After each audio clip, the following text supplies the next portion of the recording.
Hello friends, Explore with Vytilla മറ്റൊരു അധ്യായത്തിലേക്ക് എല്ലാവർക്കും സ്വാഗതം.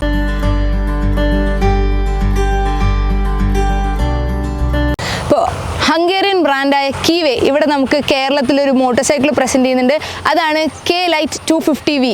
അപ്പോൾ 250cc കാറ്റഗറിയിൽ ഒരു V ട്വിൻ എൻജിൻ ആദ്യമായിട്ട് ലോഞ്ച് ചെയ്തിരിക്കുകയാണ് Keeway. അപ്പോൾ നമുക്ക് ഈ വണ്ടിയുടെ കൂടുതൽ വിശേഷങ്ങൾ നമുക്ക് നോക്കാം. ഇതാണ് നമ്മുടെ K Light 250V എന്ന് പറയുന്ന നമ്മുടെ Keewayയുടെ ഏറ്റവും ലേറ്റസ്റ്റ് മോട്ടോർസൈക്കിൾ. അപ്പോൾ ഇത് ഇവിടെ ലോഞ്ച് ആയിട്ട് അധികമായിട്ടില്ല, ഒരു 3 months ഒക്കെ ആയിട്ടുള്ളൂ. അപ്പോൾ ഇതൊരു പക്ക ക്രൂസറാണ്. നമ്മളിപ്പോൾ ഹൈവേ ഒക്കെ ഓടിക്കാനായിട്ട് ഭയങ്കര സുഖമായിരിക്കും, കാരണം ഇതിൻ്റെ ഫുഡ് റെസ്റ്റും കാര്യങ്ങളൊക്കെ ഫ്രണ്ടിലാണ് വരുന്നത്. അപ്പോൾ നമ്മൾ ഇരുന്നല്ല, ഒരു കിടന്ന് ഓടിക്കുന്ന ഒരു സുഖം നമുക്ക് എന്തായാലും കിട്ടും. അപ്പോൾ നമുക്കിനി ഈ വണ്ടിയുടെ കൂടുതൽ വിശേഷങ്ങൾ കാണാം. നല്ല സൂപ്പറായിട്ട് ഇവർ ചെയ്തിട്ടുണ്ട്. ഇതിൻ്റെ എനിക്ക് ഭയങ്കരമായിട്ട് ഇഷ്ടപ്പെട്ടു. ഓടിക്കാനൊക്കെ ആണെങ്കിലും അത്യാവശ്യം കംഫർട്ടബിളാണ്. നമ്മൾ ഇനീഷ്യലി ഓടിക്കുമ്പോൾ നമുക്കൊരു ഭയങ്കര ബൾക്കിയാണെന്ന് തോന്നും. പക്ഷേ ആക്ച്വലി ഇതിന് അത്രയും വെയിറ്റ് വരുന്നില്ല. നമ്മൾ ഇപ്പോൾ ഹെവി എന്ന് നമ്മൾ പറയുന്ന റോയൽ എൻഫീൽഡൊക്കെ ആയിട്ട് കമ്പയർ ചെയ്യുമ്പോൾ അത്രയും ഹെവി ആയിട്ട് എനിക്ക് ഇത് ഫീൽ ചെയ്തില്ലായിരുന്നു. അപ്പോൾ നമുക്കിതിൻ്റെ ഫിസിക്കൽ ആട്രിബ്യൂട്ട്സ് നമുക്ക് വണ്ടീനെ ആദ്യം ഒന്ന് പരിചയപ്പെടാം. അപ്പോൾ ഇതിൻ്റെ ഹെഡ് ലാമ്പ് വരുന്നത് ഇത് LED ഹെഡ് ലാമ്പ്സ് ആണ്. നമ്മുടെ ഈ സ്ട്രീറ്റ് 750 വരുന്ന പോലത്തെ ഒരു അടിപൊളി നമ്മുടെ പക്ക ക്രൂസർ ലുക്ക് കീപ്പ് ചെയ്തിട്ടാണ് അവർ ഈ ഹെഡ് ലാമ്പ് ചെയ്തിരിക്കുന്നത്. അപ്പോൾ അടുത്തതായിട്ട് ഇതിൻ്റെ ഹാൻഡിൽ ബാർ അടിപൊളി ഹാൻഡിൽ ബാർ. നമ്മൾ ഈ കസ്റ്റമൊക്കെ വെക്കൂലേ, ഇങ്ങനെ ബാറുള്ള ടൈപ്പ്, അങ്ങനത്തെ ഹാൻഡിലാണ് ഇതിന് സ്റ്റോക്ക് തന്നെ വരുന്നത്. ആൻഡ് നല്ല വൈഡാണ്. അപ്പോൾ നമുക്ക് ഹൈവേസിലൊക്കെ ക്രൂസ് ചെയ്യുമ്പോൾ ഭയങ്കര സുഖമായിരിക്കും. ഓക്കെ, അപ്പോൾ ഇത് കാണുമ്പോൾ നമ്മൾ വിചാരിക്കും ഇതെന്താ നമ്മൾ ഈ വേർണിയർ കാലിപ്പറിലൊക്കെ കാണുന്ന പോലത്തെ ഒരു സംഭവം എന്ന്. പക്ഷേ ഇത് ആക്ച്വലി നമ്മുടെ ഹാൻഡിലിൻ്റെ അഡ്ജസ്റ്റ്മെൻ്റ് ആണ്. അപ്പോൾ നമുക്ക് ഇപ്പോൾ ഇത് അഴിച്ചിട്ട് സെറ്റ് ചെയ്തു, അല്ലെങ്കിൽ ഇപ്പോൾ നമുക്ക് ഇത് എത്ര ഡിഗ്രി വേണം അത് നമുക്ക് ഇവിടെ സെറ്റ് ചെയ്യാൻ പറ്റും. ആൻഡ് ഇപ്പോൾ ഞാനിപ്പോൾ ഇത് -3 ഇട്ടിരിക്കുന്നതെന്ന് വിചാരിക്കുക. അപ്പോൾ ഞാൻ ഇത് അഴിച്ചിട്ട് എന്തെങ്കിലും പണിയൊക്കെ കഴിഞ്ഞ് തിരിച്ച് വെക്കാൻ നേരത്ത് എനിക്ക് -3 തന്നെ ഇട്ട് കൊടുത്താൽ മതി. ആ അലൈൻമെൻറ്റ് ഒരിക്കലും പോകത്തില്ല. അതാണ് ഈ സ്കെയിലും കൊണ്ട് അവർ ഉദ്ദേശിക്കുന്നത്. പിന്നെ നമ്മൾ മിറേഴ്സ് നമ്മൾ കാണുമ്പോൾ തോന്നും കുഞ്ഞാണ്, ചെറിയ മിറേഴ്സാണ്, പക്ഷെ അത്യാവശ്യം ഡീസൻ്റ് ആണ്. നമുക്ക് ബാക്കിൽ അത്യാവശ്യം നല്ല വിസിബിലിറ്റി കിട്ടുന്ന മിറേഴ്സാണ്. പിന്നെ നമുക്കിതിൻ്റെ കൺസോളിലേക്ക് വരുമ്പോൾ ഇവിടെ നമുക്ക് പ്രത്യേകിച്ച് ഒരു കൺസോളും ഇല്ല, ഒരു സംഭവങ്ങളും ഇല്ല. എല്ലാം നമുക്ക് ടാങ്കിൻ്റെ പൊക്കത്താണ് ഇതിൻ്റെ കൺസോൾ വരുന്നത്. ഇവിടെ കൺസോൾ ടാങ്കിൽ തന്നെയാണ് വരുന്നത്. വലിയ ഫാൻസി സംഭവമൊന്നുമല്ല, ഒരു ചെറിയ സംഭവം ഇവിടെ അത്രേ ഉള്ളൂ. അതിൻ്റെ തൊട്ട് ബാക്കിലാണ് നമ്മുടെ പെട്രോൾ ടാങ്കിൻ്റെ ഇൻ വരുന്നത്. അപ്പോൾ ഇതിനകത്ത് നമുക്കിപ്പോൾ ന്യൂട്രലിൻ്റെ ഇൻഡിക്കേഷൻ വരുന്നുണ്ട്, ഇവിടെ ABS വരുന്നുണ്ട്, പിന്നെ നമുക്ക് km/h കാണിക്കും. ഇത് നമുക്ക് RPM മീറ്റർ ആണ് വരുന്നത്. പിന്നെ ഫ്യൂവൽ ഇൻഡിക്കേറ്റർ ഉണ്ട്, ഗിയർ ഇൻഡിക്കേറ്റർ ഉണ്ട്, എത്ര കിലോമീറ്റർ ഓടി എന്നുള്ളതിൻ്റെ നമുക്ക് അതിൻ്റെ ഡിസ്പ്ലേ ഉണ്ട്. പിന്നെ ഇതിനകത്ത് വേറെ ട്രിപ്പുകൾ കാര്യങ്ങളൊന്നുമില്ല. ഇപ്പോൾ ട്രിപ്പ് B അങ്ങനത്തെ ഫാൻസി സംഭവങ്ങളൊന്നുമില്ല. ജസ്റ്റ് ഇത്രേ ഉള്ളൂ, പരിപാടി കഴിഞ്ഞു. ഇവിടെ ഞാൻ നേരത്തെ പറഞ്ഞ പോലെ ഇതാണ് നമ്മുടെ പെട്രോൾ ടാങ്കിൻ്റെ ഇൻ വരുന്നത്. അപ്പം നമുക്കിതിൻ്റെ ഇഗ്നിഷൻ വരുന്നത് സൈഡിലാണ്. നമ്മുടെ ജാവയൊക്കെ കീ വരുന്ന പോലെ സൈഡിലാണ് നമുക്കിതിൻ്റെ ഇഗ്നിഷൻ വരുന്നത്. ഫ്രണ്ടിലെ ഇൻഡിക്കേറ്റേഴ്സിൻ്റെ പ്ലേസിങ് ആക്ച്വലി കുറച്ച് ഡിഫറെൻ്റ് ആണ്. ഇത് ഹാൻഡിലിൽ നിന്ന് തന്നെ ഡയറക്റ്റ് ഇങ്ങനെ വരിക. സാധാരണ നമുക്ക് ഈ സസ്പെൻഷൻ്റെ ഈ ഫോർക്കിൽ നിന്നാണ് ഇങ്ങനെ വരാറ്. ബട്ട് ഇതിപ്പോൾ ഹാൻഡിലിൽ നിന്ന് നേരെ ഡയറക്റ്റ് വന്നിരിക്കുകയാണ്. അത് കഴിഞ്ഞിട്ട് ഇതിൻ്റെ നമ്മൾ റൈറ്റ് സൈഡിലേക്ക് നോക്കാൻ നേരത്ത് ഇവിടെ ഓൺ സ്വിച്ച് ആണിത്. പിന്നെ ഇത് ലൈറ്റിൻ്റെ ഓൺ ഓഫ് ആണ്. ഇതിപ്പോൾ റിവ്യൂ വണ്ടി ആയതുകൊണ്ടാണ് ഇങ്ങനത്തെ സെറ്റപ്പ് വരുന്നത്, അല്ലെങ്കിൽ ഈ ഓൺ ഓഫ് നമുക്ക് വരത്തില്ല. പിന്നെ ഇതിന് മറ്റൊരു പ്രത്യേകത കഴിഞ്ഞാൽ ഇത് റൈറ്റിലോട്ടുള്ള ഇൻഡിക്കേറ്ററാണ്. ഇങ്ങനെ ഇത് ഓണാക്കി കഴിഞ്ഞാൽ റൈറ്റിലോട്ടുള്ള ഇൻഡിക്കേറ്റർ ഓണാവും. ഇതിൽ തന്നെ ഒരു പ്രാവശ്യം കൂടെ പ്രസ് ചെയ്ത് കഴിഞ്ഞാൽ ഇൻഡിക്കേറ്റർ ഓഫ് ആവും. പിന്നെ നമ്മൾ ഇതിൻ്റെ ലെഫ്റ്റ് സൈഡിലോട്ട് വരാൻ നേരത്ത് ഇതാണ് ഇതിൻ്റെ ഹോൺ. ഓക്കെ, പിന്നെ ഇത് ഡിമ്മ് ബ്രൈറ്റ്, പിന്നെ ഇത് നമുക്ക് ലെഫ്റ്റിലോട്ടുള്ള ഇൻഡിക്കേറ്റർ. പിന്നെ മറ്റൊരു ഫീച്ചർ എന്ന് വെച്ച് കഴിഞ്ഞാൽ നമ്മൾ ഇത് രണ്ടും കൂടി ലെഫ്റ്റ് ആൻഡ് റൈറ്റ് ഇൻഡിക്കേറ്റർ രണ്ടും കൂടി പ്രസ് ചെയ്ത് കഴിഞ്ഞാൽ ഇതിൻ്റെ ഹസാർഡ് ഓൺ ആവും. ഞാനത് കാണിച്ചു തരാം. അപ്പോൾ ഞാനിതിപ്പോൾ ഒന്നിച്ചിട്ടപ്പോഴത്തേക്കും ഹസാർഡ് കത്താൻ തുടങ്ങി. ഇനി ഇത് ഒന്നിച്ച് പ്രസ് ചെയ്ത് കഴിഞ്ഞാൽ അത് നിൽക്കുകയും ചെയ്യും. അതാണ് ഇതിൻ്റെ മറ്റൊരു ഫീച്ചർ. ഇപ്പോൾ നമുക്ക് ഈ ടാങ്കിൻ്റെ വലിപ്പം കണ്ടാൽ തന്നെ അറിയാം ഇത് ഭയങ്കര കപ്പാസിറ്റി ഉള്ളൊരു ടാങ്കാണ്. കാണുന്ന പോലെ തന്നെയാണ്. ഇത് 20 ലിറ്റർ പെട്രോൾ നമുക്ക് ഇതിനകത്ത് ഹോൾഡ് ചെയ്യാൻ പറ്റും. സോ ലോങ് ഒക്കെ പോകുമ്പോൾ നമ്മൾ ഒന്നും വറി ചെയ്യേണ്ട ആവശ്യമില്ല. നമ്മൾ പെട്രോൾ പമ്പ് തപ്പി കഷ്ടപ്പെടേണ്ട. 20 ലിറ്റർ ഇതിനകത്ത് അടിച്ചിട്ട് അതവിടെ കിടന്നോളും, സുഖമാണ്. പിന്നെ ഇതിൻ്റെ റിസർവ് വരുന്നത് 5 ലിറ്റേഴ്സ് ആണ്. അപ്പോൾ ഇതാണ് നമ്മുടെ സീറ്റ് വരുന്നത്. നമ്മുടെ റൈഡർക്കൊരു വലിയ സൂപ്പർ സീറ്റ് വരുന്നുണ്ട്. പക്ഷെ പില്ലിൻ്റെ സീറ്റ് ഭയങ്കര ചെറുതായിപ്പോയി. ആൻഡ് ബാക്ക് റെസ്റ്റ് വരുന്നുണ്ട്. പക്ഷേ പില്ലിന് ചാരിയിരിക്കാം. ബട്ട് റൈഡറിൻ്റെ ഈ ഒരു സുഖം സൂപ്പർ സാധനം കഴിഞ്ഞിട്ട് പില്ലിന് മാത്രം ഒരു കുഞ്ഞായിപ്പോയി. ബട്ട് പില്ലിന് ഇത് സിറ്റിയിൽ വലിയ കുഴപ്പമുണ്ടാവില്ല, പക്ഷേ ലോങ് ഒക്കെ പോകുമ്പോൾ പില്ലിന് ഇത് വലിയ സുഖം ഉണ്ടാവില്ല. ബട്ട് റൈഡറിൻ്റെ സീറ്റ് അൾട്ടിമേറ്റ് കംഫർട്ടാണ്. നമുക്ക് ശരിക്കും ഞാൻ നേരത്തെ പറഞ്ഞ പോലെ ഇരിക്കുമല്ല, ആക്ച്വലി കിടന്ന് ഓടിക്കുന്നൊരു ഫീലാണ് നമുക്ക് ഇത് ഓടിക്കുമ്പോൾ കിട്ടുന്നത്. ഓക്കെ, അപ്പോൾ ഞാൻ നേരത്തെ പറഞ്ഞു ഇതിൻ്റെ ഫുഡ് റെസ്റ്റ് നമ്മൾ ഇരിക്കുമല്ല, ലിറ്ററലി കിടക്കുവാണ്. ഇതിൻ്റെ ഭയങ്കര ഫ്രണ്ടിലാണ് വരുന്നത്. അത് ഒരു പക്കാ ക്രൂസർ എന്ന് പറഞ്ഞാൽ പക്കാ ക്രൂസർ ആ രീതിയിലാണ് ഇതിൻ്റെ ഫുഡ് റെസ്റ്റ് രണ്ട് സൈഡിലും വരുന്നത്.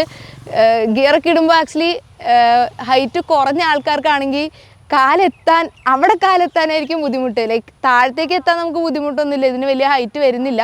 പക്ഷേ നമുക്ക് ഗിയറിലേക്കും ബ്രേക്കിലേക്കും കാലെത്താനാണ് കുറച്ചും കൂടെ ഡിഫിക്കൽട്ടി ആയിട്ട് എനിക്ക് ഫീൽ ചെയ്തത്. രണ്ടിൽ ടെലിസ്കോപ്പിക് സസ്പെൻഷൻസ് ആണ് വരുന്നത്. നമുക്ക് ഇതിൻ്റെ വരുന്നത് ഹൈഡ്രോളിക് സസ്പെൻഷൻ ആണ്.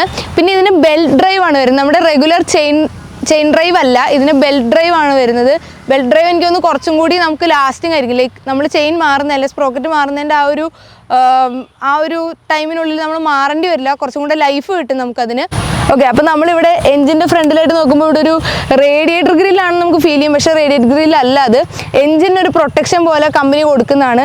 അതായത് ഇതിൻ്റെ എഞ്ചിനും കാര്യങ്ങളും കുറച്ച് താഴത്തായതുകൊണ്ട് വേറെ കല്ല് കാര്യങ്ങളൊന്നും അടിക്കാതിരിക്കാനും ഈ എഞ്ചിനെ മൊത്തത്തിലൊന്ന് പ്രൊട്ടക്റ്റ് ചെയ്യാനും വേണ്ടിയിട്ടാണ് ഇവിടെ ഈ ഗ്രില്ല് കൊടുക്കുന്നത്. ഇത് ഇൻബിൽറ്റ് ആയിട്ട് തന്നെ വരുന്നതാണ്, എക്സ്ട്രാ അഡീഷണൽ ഓപ്ഷനൊന്നുമല്ല. വണ്ടി വരുമ്പോൾ തന്നെ ഇങ്ങനെയാണ് വരുന്നത്. ഞാൻ ആദ്യം പറഞ്ഞു ഇത് V-twin എഞ്ചിനാണ്, 4 വാൽവ് എഞ്ചിനാണ് വരുന്നത്. പിന്നെ ഇത് എയർ കൂൾഡ് ആണ്, അതുകൊണ്ട് തന്നെ ഇച്ചിരി ചൂടുണ്ട്. നമ്മൾ സിറ്റിയിലൊക്കെ ഓടിച്ച് കഴിയുമ്പോഴത്തേക്കും ഓടിച്ച് ഇവിടം വരെ വന്നപ്പോഴത്തേക്കും എനിക്ക് കുറച്ച് ഹീറ്റ് ഫീൽ ചെയ്തായിരുന്നു. പിന്നെ ഇതിൻ്റെ പവർ വരുന്നത് 18.7 HP ആണ് അറ്റ് 8500 RPM. പിന്നെ ഇതിൻ്റെ ടോർക്ക് വരുന്നത് 19 Nm ആണ് അറ്റ് 5500 RPM. അപ്പോൾ ഒരു വളരെ ഡീസൻറ്റ് മോട്ടോർ സൈക്കിളാണെന്ന് തന്നെ നമുക്ക് പറയാം. അപ്പോൾ ഇതിൻ്റെ എക്സോസ്റ്റ് നോട്ട് നമുക്ക് ഇതിനകത്ത് ഡബിൾ ബാരൽ എക്സോസ്റ്റ് ആണ് വരുന്നത്. അടിപൊളി എക്സോസ്റ്റ് നോട്ടാണ്, ഞാനത് നിങ്ങൾക്കിപ്പോൾ ഒന്ന് കേൾപ്പിച്ചു തരാം.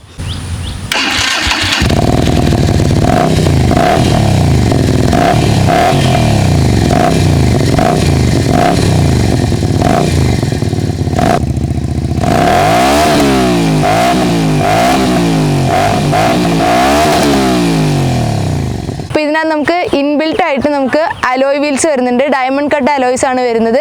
നമ്മുടെ ഞാൻ എപ്പോഴും കണ്ടിരിക്കുന്ന അലോയ്സ് എന്ന് പറയുന്നത് എല്ലാം സ്പോക്കാണ്. ഇത് അത് വെച്ച് വളരെ ഡിഫറെൻ്റ് ആയിട്ട് എനിക്ക് ഫീൽ ചെയ്തു. അപ്പോൾ ഇതിൻ്റെ ഫ്രണ്ടിലും ബാക്കിലും നമുക്ക് 16 ഇഞ്ച് അലോയ്സ് തന്നെയാണ് വരുന്നത്. ടിംസൻ്റെ ടയേഴ്സ് ആണ്, നമുക്ക് സ്റ്റോക്കായിട്ട് തന്നെ ടിംസൻ്റെ ടയേഴ്സ് ആണ് വരുന്നത്. ബാക്കിൽ 140/70, ഫ്രണ്ടിൽ 120/80 ആണ് ടയർ സൈസ് വരുന്നത്. പിന്നെ ഇതിനകത്ത് വരുന്നത് ഡിസ്ക് ബ്രേക്സ് ആണ്. ഡിസ്ക് ബ്രേക്ക് മാത്രമല്ല ഡ്യുവൽ ചാനൽ ABS ഉണ്ട്. സോ നമുക്ക് സിറ്റിയിലൊക്കെ എങ്ങനെ വേണമെങ്കിൽ നമുക്ക് വണ്ടി ഓടിക്കാം. പട്ടിയാണേലും കുഴിയാണേലും നമുക്ക് കുഴപ്പമില്ല, സുഖമായിരിക്കും. കുറച്ചും കൂടി ഹാൻഡ്ലിങ് ഈസിയർ ആണ്. ഹൈറ്റ് കുറഞ്ഞ ഒരു മോട്ടോർ സൈക്കിൾ ആണെങ്കിൽ നമുക്ക് ഗ്രൗണ്ട് ക്ലിയറൻസ് അത്യാവശ്യം കിട്ടുന്നുണ്ട്. ഹമ്പും കാര്യങ്ങളൊക്കെ വരുമ്പോൾ എനിക്ക് വലിയ ഡിഫിക്കൽട്ടി തോന്നിയില്ലായിരുന്നു. 160 mm ആണ് ഇതിൻ്റെ ഗ്രൗണ്ട് ക്ലിയറൻസ് വരുന്നത്. ഇതാണ് നമ്മുടെ ബാക്ക് സെക്ഷൻ വരുന്നത്. ഇത് ഇതിൻ്റെ LED ആണ് ടെയിൽ ലാമ്പ് വരുന്നത്. ഇൻഡിക്കേറ്റേഴ്സും വരുന്നുണ്ട്. പിന്നെ നമുക്ക് ഒരു ടയർ ഹഗ്ഗറാണ് വരുന്നത്. ടയർ ഹഗ്ഗറിലാണ് നമുക്ക് നമ്മുടെ നമ്പർ പ്ലേറ്റും കാര്യങ്ങളും വരുന്നത്. ആ ലുക്ക് എനിക്ക് ഭയങ്കര ഇഷ്ടപ്പെട്ടു. നല്ല സൂപ്പറായിട്ട് വരുന്നുണ്ട് അതിൻ്റെ ലുക്ക്.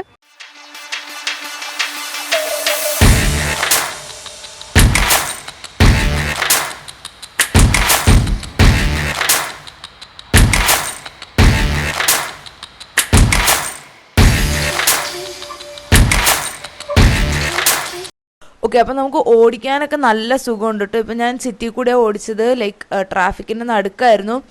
അപ്പോൾ ഇതിൻ്റെ അകത്ത് ആക്ച്വലി ഞാൻ നേരത്തെ പറഞ്ഞ ഹീറ്റിങ്ങിൻ്റെ സംഭവിച്ചിട്ട് വരുന്നുണ്ട്. ഞാൻ പറഞ്ഞായിരുന്നു എയർ കൂൾഡാണ് എൻജിൻ, അതുകൊണ്ട് തന്നെ ചെറുതായിട്ട് ചൂടടിക്കുന്ന പോലെ ഇപ്പം എനിക്ക് ഫീൽ ചെയ്യുന്നുണ്ട്. പ്രോബ്ലി ട്രാഫിക്കിൽ അത്രയും ക്ലച്ച് പിടിച്ച് അങ്ങനെ പയ്യെ വന്നുകൊണ്ടായിരിക്കും. പക്ഷേ ഹൈവേയിലേക്ക് ഇറങ്ങിയിട്ട് നല്ല സുഖമുണ്ട്. ഞാൻ ഇങ്ങനെ ലിറ്ററലി കിടക്കുവാണ്.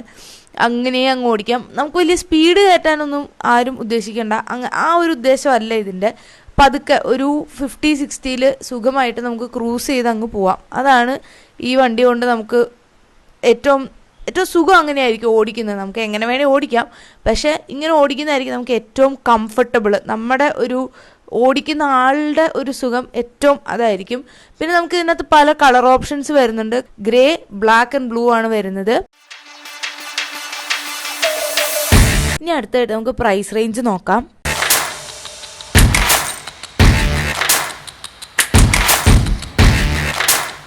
അപ്പോൾ ഇന്നത്തെ ഈ ഫുൾ റിവ്യൂ വീഡിയോയ്ക്ക് വേണ്ടിയിട്ട് നമുക്ക് ഈ വണ്ടി അറേഞ്ച് ചെയ്ത് തന്നത് വൈറ്റ്ലയിലുള്ള കീവേ ബെൻലി ഷോറൂമിൽ നിന്നാണ്.